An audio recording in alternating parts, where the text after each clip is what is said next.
ฝากทุกคนเด้อ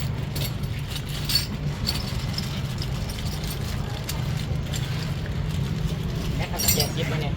ไม่ตรงกระเจี๊ยบกับตะลวิทย์เลย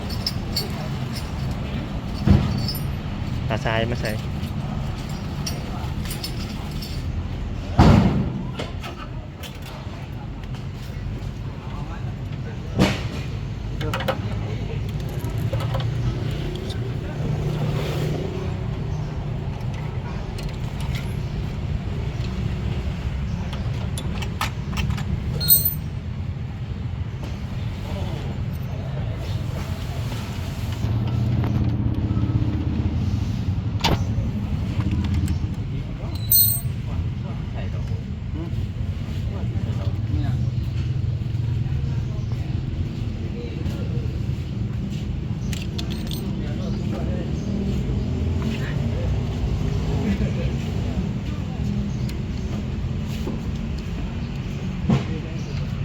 โอ้ย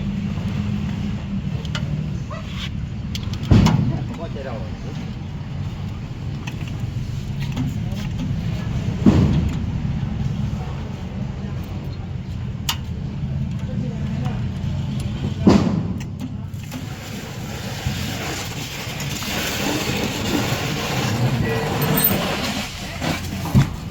เห็นไหมเห็นไหมมาใส่เลย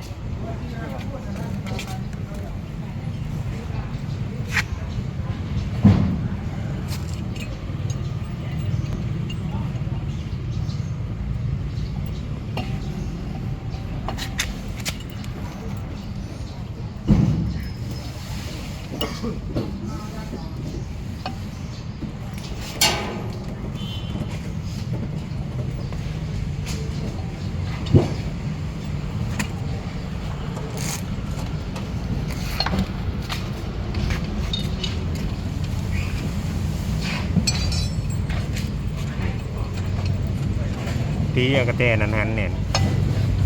ตีเอากระแตมาหันเนี่ย